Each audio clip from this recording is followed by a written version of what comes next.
Hello and welcome to the Bothering Strangers podcast with Max Hearing. I'm Max Hearing, and you might have seen my guest a couple months ago at the Olympics. Her name is Kristi Kirshe. She was on the USA women's rugby team. They made a surprisingly deep run from where the expectations were set, and kind of one of those teams that didn't have like the highest expectations, but were really like caught the US public, I would say. Kristi, how are you doing? I'm good. How are you today? I'm good. Um, so got to go to the Olympics, obviously. Yeah, of course. Uh, but I should really get backstory before I do that. You like started playing rugby like 3 years ago or 4 years ago now. Yeah, I think we're going on 4 years, Yeah, which is kind of crazy to me to think it's been 4 years, but at the same time, it's only been 4 years. So I kind of go back and forth about how it feels. yeah. It's wild. It was 4 years ago I started playing rugby, and then 2021 Tokyo. Yeah, it was a little bit of a whirlwind. I will not lie. Yeah, so I mean, I picked up rugby because I was bored and working a 9 to 5 job after I graduated from college. And honestly, like I had no idea what rugby was. Like one of my friends from high school, like I had graduated, I was playing like soccer once a week in like kind of like a beer league, and I was just like it was just not enough competition for me. And I was just complaining about how much I miss sports. And so one of my best friends from high school had played rugby in college, and she was like, "Why don't you go play rugby? Like give it a try. Like there's a club team, a bunch of my friends are on it." And I was really hesitant. I said no for like 6 or 7 months, I think. Oh wow. Yeah. So I was like, no, like I'm a soccer player. I'm not going to go play rugby. Like I don't know anything about it. I don't know any of the rules. And luckily, she kind of kept on me about it. And eventually I picked up a rugby ball, and, just my whole life changed from that moment on. 11 months later, I had moved to California, was training full time, and like made my World Series debut. So it was a pretty crazy process. You mentioned soccer like very casually, but I would be remiss if I didn't say like you went like you played soccer at Williams College in Massachusetts, and you were like a legend for their soccer program. I have the stats on the monitor next to me. It says that you all-time leader in goals, 18 goals in a season, 43 goals in your time at Williams College, and the most career points. Yeah, I had a really great run. I had Yeah. a lot of really great soccer teammates around me. I think, when I was growing up, I've always just been like an athletic kid. And I've always just been the most annoyingly competitive. And so I think that's really what a lot of that stems from. And I think that's what a lot of, the rugby success stems from as well. Were you afraid like well part of you mentioned hesitancy from like soccer to rugby. Yeah. Was part of that like that rugby is far like has a lot more contact than soccer? That was definitely part of it. I was like, I'd gotten through soccer. I've gotten through 20 years of playing soccer. I played Pop Warner football when I was a kid. I played basketball. I played lacrosse all the way through high school. And I never had like a really serious, crazy injury. So I was like, wow, I've been pretty lucky. So, like, who am I to now be, graduated from college and going to play a full contact sport? Like, I was definitely a little nervous about that at first. And also just like kind of the identity crisis that comes with it. I was like, no, I'm a soccer player. Like, I've been a soccer player my entire life. um, which is kind of crazy to think because now I'm like, well, no, like rugby's my full-time job now. Like now I am a rugby player, but a little bit just like that hesitancy of like changing that, identity moniker, I guess. It seems drastic like to go from soccer to rugby.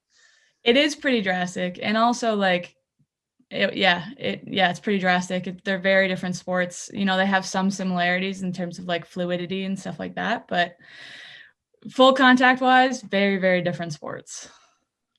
I was also, like, to be honest, pretty terrified I was going to be bad at it. And that Ooh. was something that I wasn't really ready to handle. Um, like I said, I've played a bunch of sports my entire life, and I hadn't picked up like a new sport since I was like 8. And I was like, oh my God, like, what if I go into it, especially coming off of like a successful college soccer career? I was like, what if I go into it and like, what if I'm the worst person on the field? So that was like a really real fear that I had to kind of overcome, because for the first few months I was the worst person on the field. So it was just yeah. So that was a big part of the hesitancy too, like kind of that fear of failing at it. That's like a very valid fear that I feel like just be like, well, I was good at this thing and I'm going to be bad at this other thing. And, Yeah. like you said, you were for like Yeah. a period of time. You were. Oh yeah, like my first few practices were like disastrous. Like I had no idea what was going on. Like I didn't know the rules. I didn't know how to throw the ball. I didn't know. It was the most overwhelming like first few weeks of my entire life, I think. And it was, I'm just lucky that my friends kept being like, no, stay with it, stay with it. But yeah, no, it was pretty rough at first. So it definitely wasn't instant success, but I'm glad that I stuck with it, seeing as it's now my entire life. When do you feel like you turn that corner where you're like, oh, so I started off being not good at this, and now I'm like suddenly it's really starting to click, and I'm getting like really good at it? Yeah, so I'd say I was in Boston when all this started. So our first few practices were actually like inside on like a basketball court. So like it was very much like it was winter in Boston, so you can't be outside. So our first few practices were inside and like on a basketball court, and it just like I couldn't really get a full feel for the game or like a full understanding of the field, the space, and how everything kind of works together. So it was the first time that we played like a tournament outside. So it was during those games, it was like the first time we were outside, and like I got the ball and I was just running. And it was like, that's when everything kind of started to click. I was like, okay, like all the other sports I played had kind of been like coming into it. And it was just like, okay, like this makes sense to me now. And just, so like once we played that first game, I got like that feeling. And that's when I would say I caught the rugby bug. And then I just kind of ran with it from there. So it's interesting feeling when something just starts like kind of making sense. Yeah, it was like all these things that I had been so like overwhelmed about, couldn't understand, couldn't conceptualize. All of a sudden, like once we started like actually playing a game and it was like live, it was like then everything just kind of slowly started to click for me. And your position in rugby is, well, in sevens at least, is center. Yeah. And I'd be lying if I said I really know a lot about the positions of rugby, because like I really enjoy watching it, but my understanding is like very, very limited. But I think that's a position that like does run with the ball a lot. Yeah, so when I first started playing, they're like, you're fast and you're new, so go play on the wing, because on the wing, especially in 15s, you're making a lot less of the decisions. So even when I first started playing sevens, they also had me on the wing, because it's not really as much of a playmaker position. It's more of a, you get the ball and then you make something happen, as opposed to, setting other people up and putting them away, as like a center is responsible for. So I'd say in the last few years, I've really moved more into that center role, but definitely at the beginning, it was pretty much like catch the ball and run. And that's kind of just like that was kind of my beginning experience with rugby, was catch the ball, don't get tackled, and keep running. Just keep on going, just figure keep it out. going. Very Forrest Gump-esque, like run, Kristi, run. So that's 15s. So obviously, having 50 players on the field, you're going to run less. Like that's just kind of the nature of it. But when you go to sevens, like you have to take a lot more responsibility for yourself. I feel like when you have less than half the amount of players. Mm-hmm. But how much, how much do you run in a game? Like the games are like, they're quite long. I believe they're 90 minutes. Well, so for 15s, they're 80 minutes. For sevens, they're only 14. Yes, that's right. My bad. Yeah. I was thinking about that. We still run an absolute ton. Like it's the most demanding sport I've ever played. Seven specifically, like it's an all-out sprint the entire time. Pretty much you're on the field. And because, like, as you said, you have half the number of people, there's no time to like rest in a sevens game. You are always involved in something that's happening. So it's honestly the most demanding sport I've ever played. It's interesting to say that, because like soccer is also known as like a very physically demanding sport, where like, I don't know, it's like for women's, but I've heard like for men's soccer, if you play a whole game, you're doing 7 to 10 miles. Yes. Yeah. Which I imagine is very similar for women as well. Yeah, I think so. But I think what I would say is that soccer, you're running most of that time. You're jogging a lot of that time. And then sometimes you're sprinting. Right. In rugby sevens, you are running to sprinting the entire time. Yeah. And you have the added element of you have to get up and down off the ground. You're making tackles and you got to get up off the ground, or you're getting tackled, you got to get back up and down off the ground. So it's just like constantly up and down sprinting. It's quite intense, I will not lie. So being in sevens where you do get tackled, Mhm. like a lot. I don't know how much tackling you do per se, but like you're being taken down more often than you're taking someone else down. What is that like next morning? You wake up, how are you feeling? How's your body feeling like that next day? Oh, depending on how much contact we take, it definitely, sometimes feels like you've been hit by a truck. The really fun thing about sevens is that we'll play, a normal tournament for us is a 2-day tournament. We'll play 3 games each day. So it's pretty crazy. And yeah, after that, you're definitely, there's no way you're walking out of that without some type of like, something hurting, something bothering you, a dead leg, a dead arm, something like that. Like most of my friends walk away with black eyes and all that kind of stuff. You're not really walking away unscathed from a sevens tournament. At the risk of sounding selfish, like it makes me happy to hear this because like 2 days ago I was playing basketball, had like direct knee to knee contact, and that was like the biggest injury I've faced in a long time because it's pickup basketball and it's pretty soft. And now I'm like, wow, I really am pretty soft now, like after hearing what you just said. Yeah, it's quite, I always say that rugby players have to have a very specific screw loose to be willing to kind of know, put yourself through this. But yeah, so we're all a little bit crazy, but I think in the best way. Kind of reminds me of the fighters in hockey where like that's your job. Just The enforcers, yeah. rip someone's I knew that Yeah. term. I don't even know how to say that, but like rip someone's head off. Yeah, I mean, I think for rugby especially, like most people aren't like really out there to be like, oh, like I really want to destroy somebody. It's kind of more of a means to an end, but like, no one is gonna bat an eye at like putting their body on the line for their teammates, which is a kind of crazy thing to do, but it's why the sport is so exciting to watch. Yeah, that's that like you brought up very but it's like really exciting to watch. It's very fast paced. And Mhm. what I am kind of maybe rugby hasn't been marketed correctly in this country, but football is so popular. I mean, it's by the TV ratings, it's the most popular sport in this country. Mhm. Huge hits, but like it's stop and start. Mhm. Why do you think rugby hasn't had that effect in like it's probably more popular than it has to be more popular than football in the world, but like in America, it's not even close. Yeah, I mean, I think, it is something we talk about a lot. It's something that we, as players think about a lot because they are, the NFL is the most successful league in the country. And we're like out here just like trying to get people to watch. I think one of the hard things is that a lot of people don't understand the rules of rugby. I think it's not explained very well in the US. In other countries, they grow up with the sport, like New Zealand, Australia, England, like Ireland, like they all grow up watching rugby. So they all know rugby. They know the in and outs. They know kind of the nuances of the sport. Whereas, in America, we grow up with football. So just that fact alone is a really hard barrier to kind of overcome, especially, if kids aren't growing up playing it, it's hard in that way. And also like historically, like we have not been like our teams are becoming better in the world. Like we, both men's and the women's over the last 3 years have been top 4 in the world, which is huge, but it's still not like enough to get people to really be paying attention to us on a regular basis. But we definitely think like, especially in competition in the NFL, we're like women's rugby actually has the best marketing ability because we don't actually have to compete with the NFL like men's rugby has to.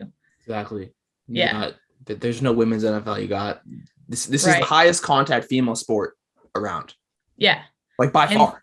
yeah, oh yeah, absolutely. And so like we do think like, especially as players, we do think we have a unique marketing ability. It's just, getting somebody to believe in us enough to really market it in the way that we think it could be. So, a big part of like what we talk about day in and day out is just, growing the game and like trying to get it to more people, trying to teach it to kids early, trying to get more people to watch. And, we've seen, varying levels of success with it. One of my teammates really blew up on TikTok during the Olympics.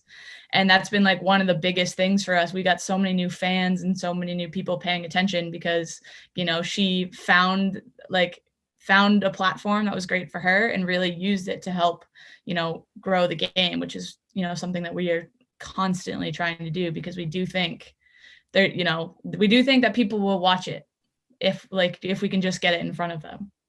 It's not boring. That's the thing. It's not like really like golf is popular, but like a lot of people like I can't watch more than like a hole at a time. Like I'll look at the results. Mm-hmm. That's about it. But like Yeah. rugby like is not. No one considers saying, "Well, it's a boring sport." No, it's not. Like Yeah. it's high scoring. Like it's fast paced. Their hits, like that's everything we want in this country. Right. Especially too, especially with sevens, like it's really great for the American attention span too. You can watch a whole game in 15 minutes, Sheesh. and so like that's really cool too. And also, rugby tournaments are like one of the most fun things to go to. There's like constant games all day, and rugby is a big, work hard, play hard community. So the parties in the stands at rugby tournaments, really amazing. And I think if we can just get more people to go to them, they'll just fall in love with it. I completely agree with that. So let's talk the Olympics. Mm-hmm. Team USA made it to the quarterfinals. Yeah. Lost, but did much better than 2016 though. Similar. Well, yeah, but I would say like you're right. It was similar. I don't know. It's not much better. I had it up in my head, but like I think there's been over that 5 years there was a gradual incline in performance. Oh yeah, definitely. I mean, so since 2016, the team itself has become more consistently a high-ranked team.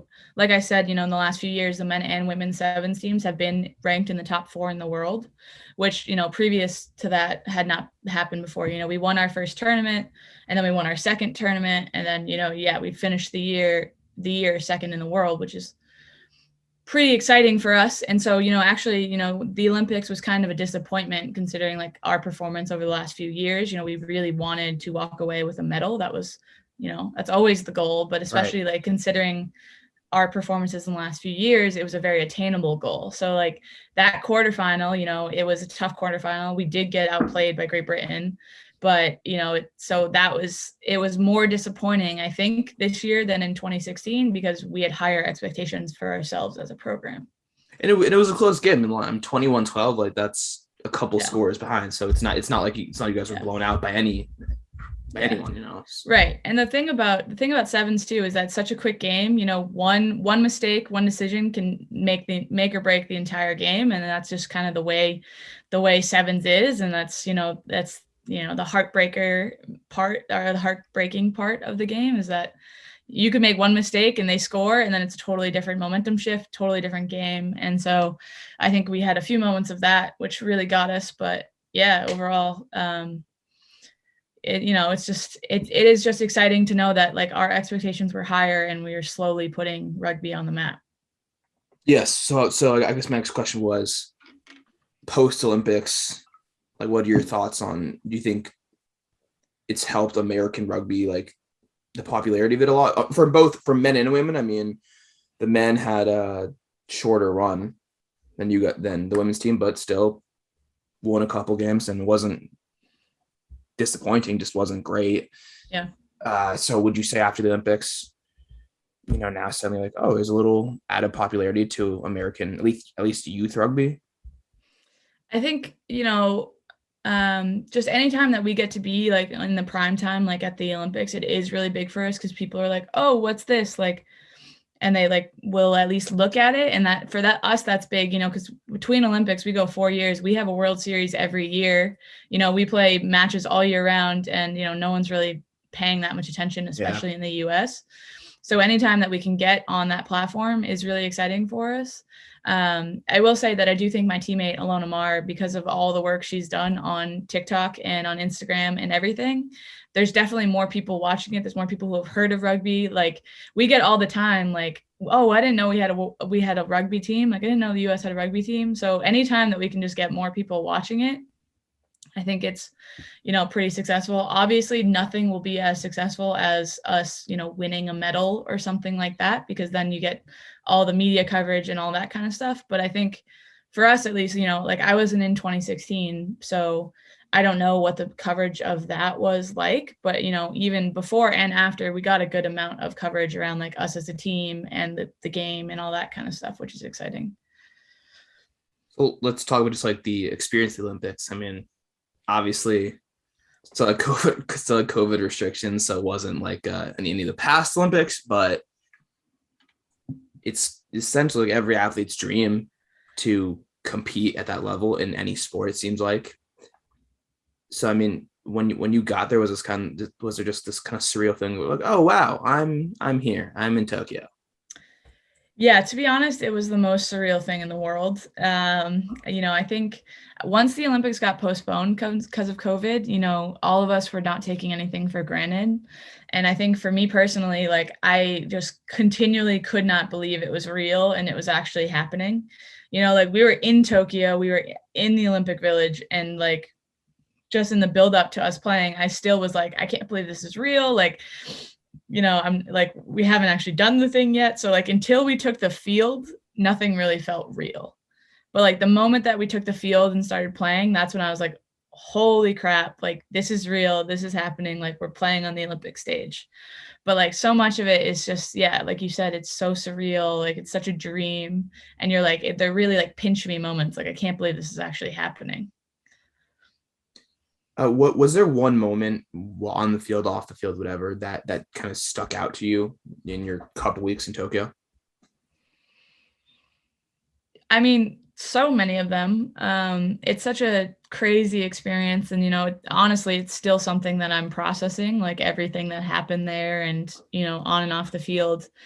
But I think, for us, like walking in opening ceremonies was a really crazy experience. We somehow managed to get ourselves like right up to the front of it. And we were like standing right next to the flag bearers. And that was a pretty like that was probably the most adrenaline I've ever felt not playing an actual game, because it just felt so cool. It was such an honor, and like you kind of feel the weight of being part of Team USA and just how special that is when you like look next to you and Sue Bird is right there carrying the flag and you're like, holy crap, this is insane.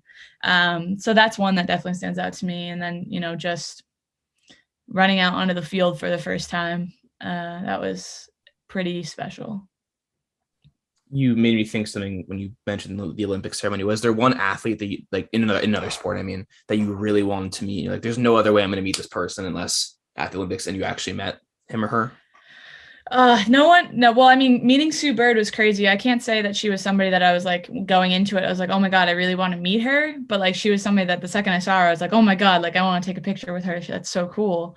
I think for me, especially, because I grew up wanting to play for the women's soccer team. So, I grew up wanting to be part of that team and wanting to play with that team. So, I'd say any one of them, I was probably most excited to try to get to meet. But unfortunately, because of soccer, because they travel around Tokyo to play, they don't stay in the village until the end. So by the time they got to the village, we had already left, because with COVID, the day after your games were done, you had to leave.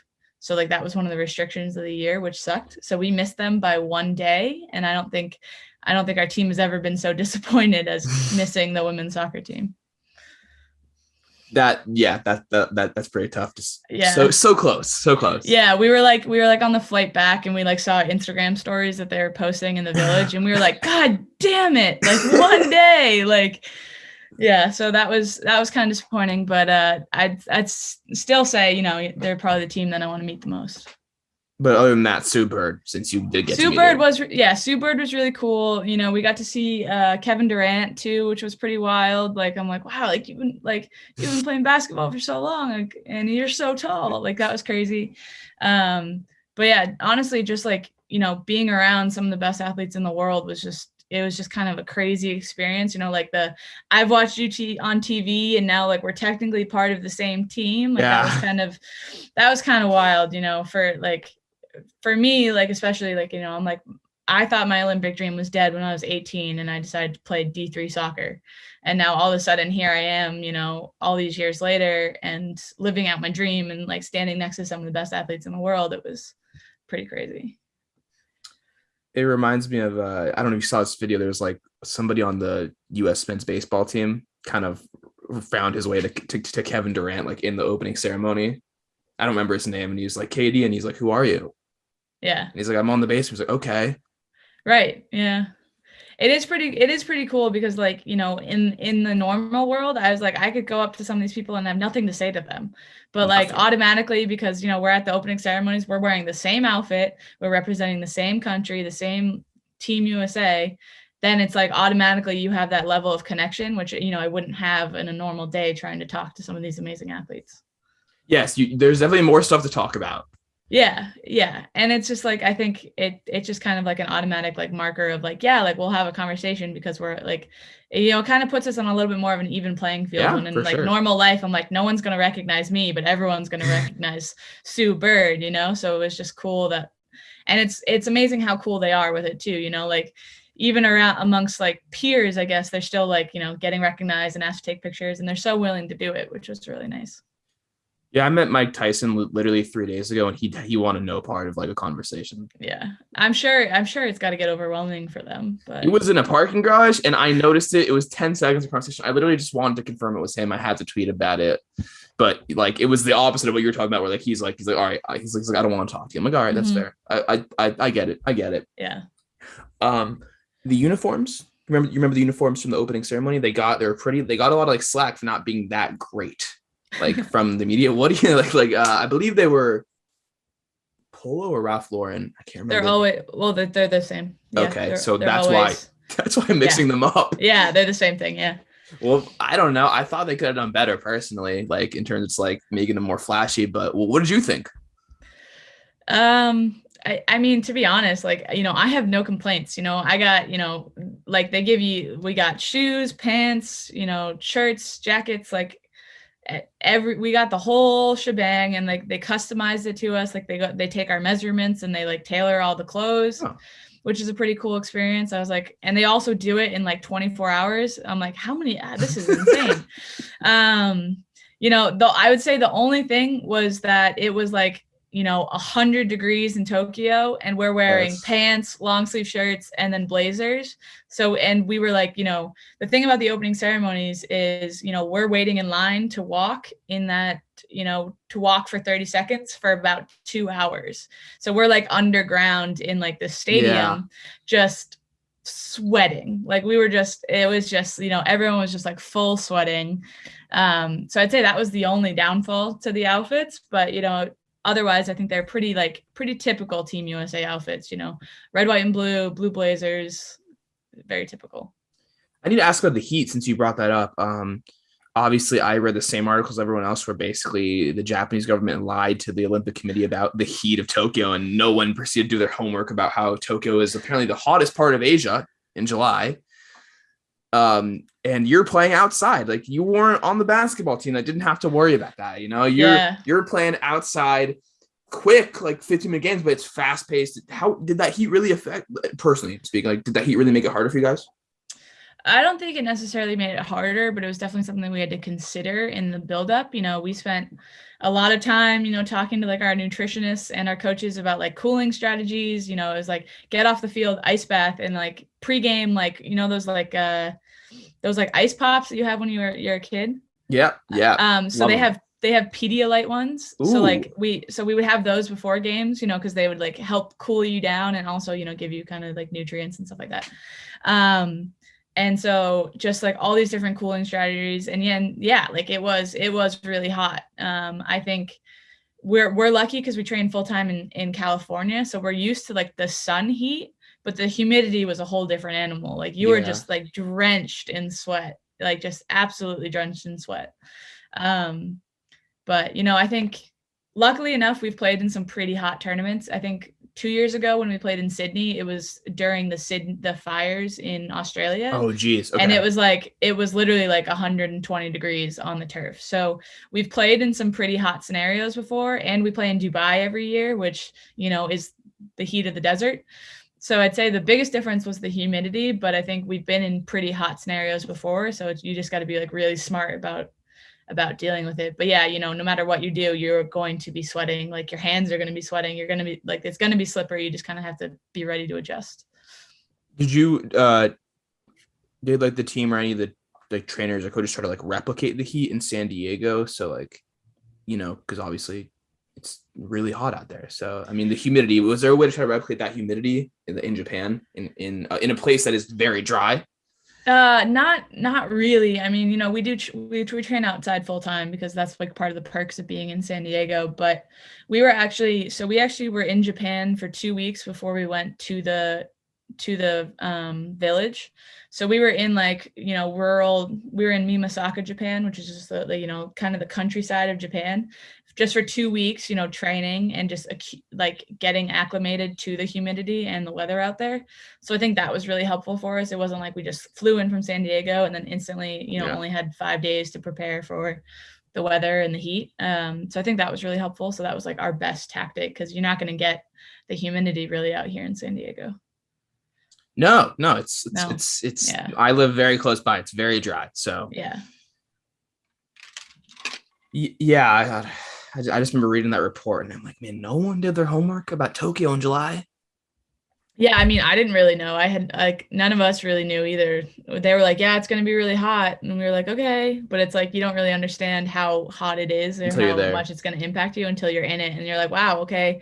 Like I just came off the field. I feel like I got out of the shower. So yeah, not to compare my situation in any way to what you were doing, but I was in Israel while you were in the Olympics and they were going through like a heat wave where every day was like 95. So I was doing the same thing just without playing rugby. Yeah, so just a lot easier. Yeah. Like, but yes, still difficult. Yeah, just existing in the heat can be really tough. Yeah, just and you forget how much water you need to drink, I think, too. Yeah, very easy to get dehydrated. Did you see anyone get dehydrated because like it's super easy to just forget how much you need to drink? No, they're on us pretty good about, making sure we're hydrating and, getting, electrolyte sources as well. Our team has like a really big thing for coffee too. Some of my teammates are really like coffee connoisseurs and really love it. And so they're always on us about making sure we don't drink too much coffee in relation to our water, because that will dehydrate you a lot. So yeah, they're pretty honest about our hydration, because they know that most people drink coffee pretty regularly. That's why I've been drinking so much water during my workouts now. Wow. Yeah. You just opened up a whole thing for me. Good day for me, I guess. Yeah, happy to help. Yeah, I got new things gonna happen, but it happened. So post Olympics now, you're always still in San Diego training, full-time job. What's the goal? Like next Olympics is in hopefully 3 years, and is the goal a medal this time, because you were close and you had the expectation in the last Olympics? Yeah, I mean, absolutely. I mean, like having won tournaments, so like we play a World Series every year, so we play against most of the teams that are in the Olympics. We play 8 or so tournaments a year with them. So our goal, and we've won some of those in the last few years. So our goal going into Tokyo was a gold medal, because we're like, we've done it before. It is very highly possible. Just kind of, a lot of different things impacted that. We lost the most critical game, and that's knocks us out of medal contention. But no, going forward, I mean, we actually have Rugby World Cup next fall. And so that's the next immediate goal is we have World Cup 7s and actually World Cup 15s next fall. So that's kind of the most immediate goal. But then after that, it'll be, gold medal Paris 2024. That will be the goal. Do you still do 15s, or are you fully in the 7s now? I am in the pool for 15s. I have not been like internationally capped playing 15s, but there are a few 7s girls who are also in, the conversations for 15s. When you say in the pool, do you travel with the team when they go to play at the tournaments? No. So like right now, being in the pool just means that like you are in the pool of people that they could select from for tournaments, but you only go if you're actually selected. Okay. So, kind of this hybrid situation where some of us are kind of, have a foot in both. It all depends on like our schedules and where, the USA as a program wants us to be at specific times and things like that. But I am a hopeful for World Cup for both 7s and 15s next fall. And if it was up to you, you would like to be in both? I would like to be in both. Yeah, I think it would be a really cool. It's always a special honor to get to play for USA Rugby, to get to represent the country, and as a rugby player for a living, it's like I always just want to play more rugby. So any opportunity to do that is one I want to take. I mean, they're different sports. Like we mentioned, obviously, there's a hugely different amount of time in a game. Yeah, hugely different amount of time, tactically incredibly different. Like, I think 15s is more like kind of a chess match. There's so many more different moving pieces. It's totally different strategy. So I think the hardest thing, like for me especially, is like learning that. I played, maybe 10 15s games at the club level, and then I've been playing sevens ever since. And so now like trying to learn international 15s is like a totally different ball game, and trying to learn all the nuances of that. I'd say that's probably the biggest uphill battle there is with, trying to cross back over, but we'll see. uh, I'm afraid this is gonna be a stupid question. I'll ask anyway. Which do you prefer playing? I prefer playing sevens. Sevens is now my thing, but 15s is growing on me, and I'm really intrigued about being able to like learn more about rugby. And I think just having those different experiences only makes you better at both. So yeah, but if I had to pick one, I'd definitely pick sevens. It's where my heart's at. Is there part of you as an athlete where you're just like so competitive? Like I feel like every athlete that competes at your level in any sport, they're so competitive that's like you just want to compete in as many things as possible. So even though you play 15s, you want to do, or even though you play sevens, sorry, you want to do 15s. Yeah. I think it's definitely part of it. I mean, it is one of the most competitive things. I mean, you should see us play like some of our warm up games of like tag at training. It turns into like, full chaos. Everyone's competing, everyone's yelling at each other just because everyone out here, you don't do this unless you're highly competitive and like you want to get out there and compete every day. So yeah, so that's definitely part of it. I want to like prove to myself that I can play 15s at the international level. So yeah, it's definitely part of it. Yeah. I'm glad I never played rugby. Can I just say that? I'm very glad I never played.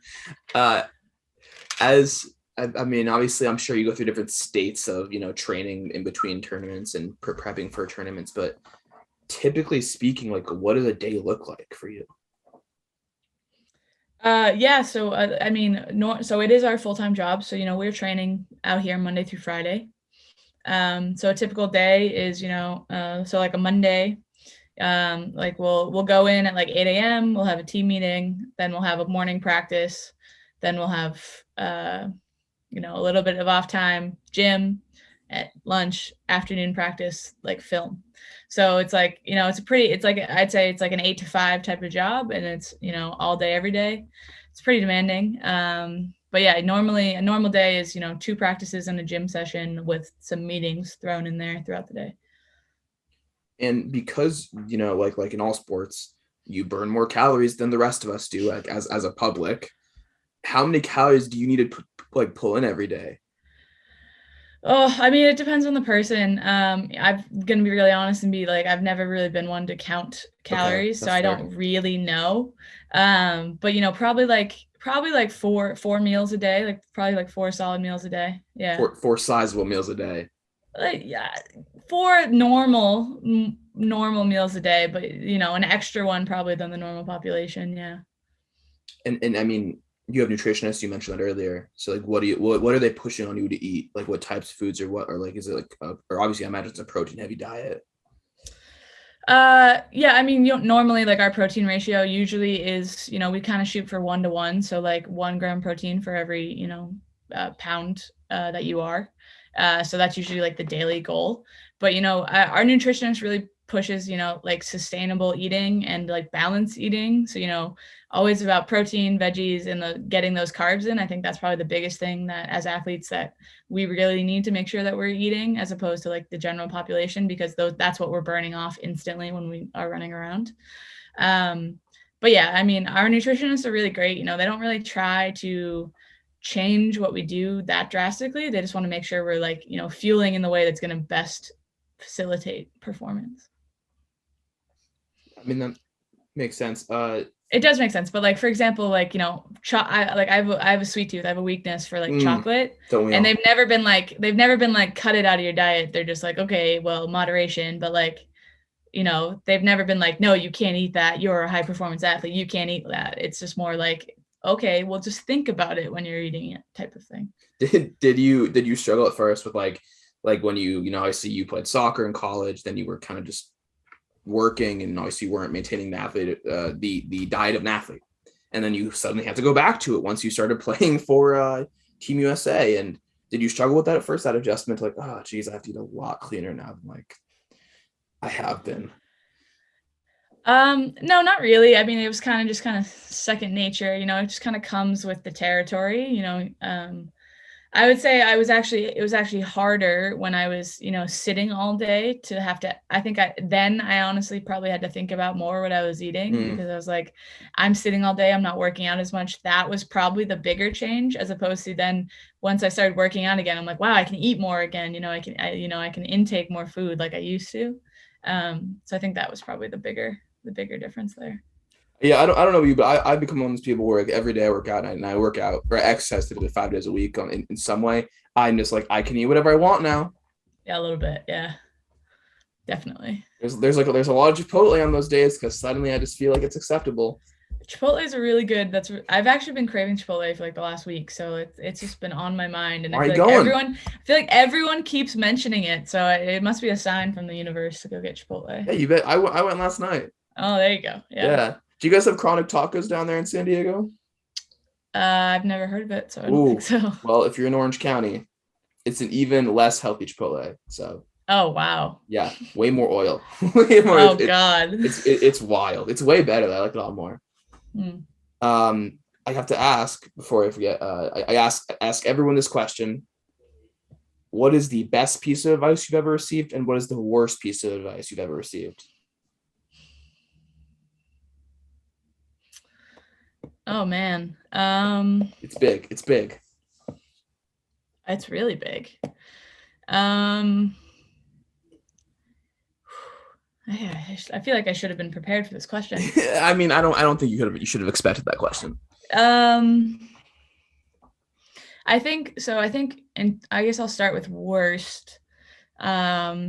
So when I was a kid, I was playing soccer, basketball, lacrosse, and I was playing Pop Warner football actually when I was a little kid, which is, like tackle football. Like, I don't know if it's called something different out in California or whatever. They call it Little League a lot now here. Okay. So Little League football. Yeah. So I was playing football. And one of my soccer coaches when I was a kid told me that I should stop playing all the other sports and just focus on soccer. Worst advice. And that was, yes, exactly. So I think that was probably the worst advice I've ever received. And I remember actually both my parents got pretty mad about it because, I have two older siblings. They played all the sports. And, I think that was probably the worst advice I've ever received just because playing all these other sports has made me the athlete I am. And I think when I look back on it, I'm like, had I just played soccer, there's no way I'm picking up rugby when I'm 23 and, going to the Olympics for it. So my big thing is I always push at kids to play all the sports they can get their hands on, all the sports they're interested. Don't specialize until, maybe when you go to college, that's when you can just finally pick one. But I always really push it because I just think it makes you a better athlete, makes you better at whatever sport you do end up picking, just having played all those sports. So I think that was probably the worst advice I've ever received. Yeah, for sure. Just to focus on one. The best advice I've ever received is kind of a tough one. I mean, you get it from so many different, places, but I think, this is kind of a stupid one, but my high school soccer coach always used to say, keep it simple, stupid. He was always like, KISS system, like keep it simple, stupid. And I think that's always stuck with me because, I think something that has always helped me, when you play in these big games or in these big moments, just always, trying not to get overwhelmed by the moment, but remembering what you do well and like not trying to play outside of like what got you there. And so sometimes, before these big games or like, big moments, I'm always like, just keep it simple. Do what you know how to do what got you here, like do the simple thing. And so that's probably, the best or most useful advice I think I've ever gotten. I think it's great advice. The part about specializing, it's happening a lot now. Yes. With like 6-year-olds though. It's insane. It's like, how do you expect your kid to play in college baseball if they're playing, like they're going to get tired, they're going to burn out. Yeah, I think I think that's a huge thing. Is I think a part of playing so many sports is that you always remember like sports is supposed to be fun. So like even for me, like when I was a little kid, I kind of knew soccer was going to be the one that I was going to try to go to college for. But like getting to play lacrosse and getting to play basketball, like it reminded me like, oh, this is fun. Like it's fun to get to play a sport and run around with my friends. And to be honest, the cross training you get of training Oh, different it's huge. muscles just helps keep kids from getting hurt and like having, career ending injuries when they're 14 years old. So I think I hate it so much. So I always try to plug, be a multi-sport athlete, play Yeah. everything you can, like, and, don't take it too seriously until it becomes serious. I think that's another thing is like, Mm. it really is supposed to be fun, like, and like even nowadays, like as a professional athlete, I'm like the days that you don't actually have any fun on the field are the days that suck. You still have to try to find the fun Yeah. in what you're doing. And so yeah, that's always my biggest thing about like kids in sports.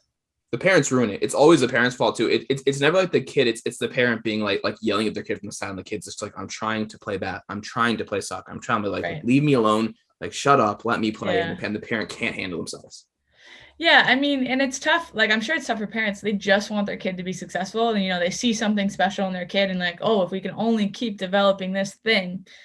But I'm so thankful that my parents, were such big advocates of it, and just when my coach told me that, they were just like, buzz off. Like, no, she's gonna keep playing all the sports she wants to play, because honestly, it's made me the athlete I am today. But it's tough. Kids just want parents just want their kids to go to college, and they want them to succeed in whatever they do. But I do think that specializing them young is more harm than good.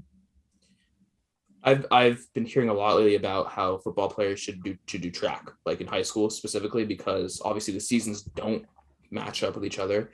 But because there's a lot of like transferable skills from track and like it just makes you faster. So for you, what sport do you think? Obviously, I mean, you only start playing rugby recently, a couple years ago, but what sport do you think has helped you the most with rugby that isn't rugby? I mean, Interesting. It's tough. It's tough for me really to pick one because I think they all kind of have. Um, like I can't really pick one, but I can explain how each of them have kind of impacted me. So yeah, that's great. So like when I played football when I was a kid, like I learned how to make a tackle when I was 8 years old. So like when I was 23 and I had to learn how to do it again, it was kind of, there was a muscle memory there. So that was really helpful. And just like not being afraid of contact and like how to throw a stiff arm. You don't learn that in any other sport. Nope. So I think that was really helpful. And then, basketball I think was really huge because something we do see from a lot of like just pure track crossovers is the ability to catch. And that's something, you don't really recognize that you learn as a kid, but like when you're playing basketball, your hand-eye coordination has to be pretty good. And it's also pretty freaking important in the sport of rugby to be able to catch and pass. So I think that from basketball, I think that's a really important part of it. And then also just like the defensive tracking, you get that in basketball and you also get that in soccer, just the, how to manipulate space, how to keep somebody where you want them. And then just soccer and rugby are both incredibly fluid, and same with basketball, you go offense to defense like that.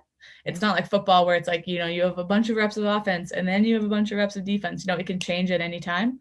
So I think just like that field awareness and that fluidity from both of those, I think have been pretty important. So I think I would say soccer, but soccer as long as you have hand-eye coordination from something else, if I had to pick one. I think the basketball you made it just stuck with me because I picked up hockey as a teenager inline. It was just like a fun thing. It wasn't like serious. And it just made sense. Like the way you track people, it just made sense from basketball. Yeah. You do the same thing in soccer too, when you're defending somebody with the ball, you're doing the same thing, trying to keep them where you want them, manipulating the space between you guys. And so, yeah, I do think that's hugely important. Like, I think track is really great. Like, as you said, they want football players to track. I do think track is really great in like learning how to run properly, becoming faster and all those speed mechanics. But I think, playing another sport and having to deal with like the changing, how the field changes, how the game changes, how like manipulating the space between you and other people. You don't really get that from track as much. So I do think, other team sports are very helpful in the crossover. Well, I'm glad to hear another person who thinks so. Thank you so much for coming on. Yeah, of course. Happy to do it. I really appreciate it. Where can people find you? Pretty much on all the medias. So I'm on Twitter at Kirshe Bar. I am on Instagram at KL Kirsch. And those are my two big ones. Getting creative. Yeah, really crazy creative. Yeah. Very crazy creative. Yeah. Yeah. And Instagram, I want to say K Kirsch. KL Kirsch, yeah. Okay, yeah. Because I DM'd Instagram. I'm like, what did I DM? KL Kirsch. Yeah. Yeah. No, I tried to make them the same, but somebody else had stolen the Twitter already, so I had to come up with something different. That's not something no one has my last name, so I don't have to worry about. Hearing like there's nobody's gonna be like, I have it. I'm like, no, I'm good. Yeah, I tried to change it. I actually tried to change it again, like right before the Olympics. So I was like, oh, I should have the same handle for everything. Yeah. And somebody has the Twitter handle KL Kirsch, and they've like tweeted one time in like 2009, and it's just keeping me from being able to have the consistency. They should deactivate that account if it's been so long too. I know it's annoying, but yeah, here we are. So at Kirshe Bar, and then at KL Kirsch on Instagram. Probably without a profile picture and like 3 followers too. Yeah, really. Nothing, nothing happening there. And I'm like, God damn it. Two guests ago was a comedian. His name is Menachem Silverstein. He's an Orthodox Jew, and which is actually Silverstein's a common name, and Menachem's a common first name in that community. So together, he has 6 different handles. Yeah, that's tough. Yep. Yeah. So, but again, thank you so much for coming on. Thank you for watching, and everyone, stay safe. Yeah, stay safe, everyone. Have a good day.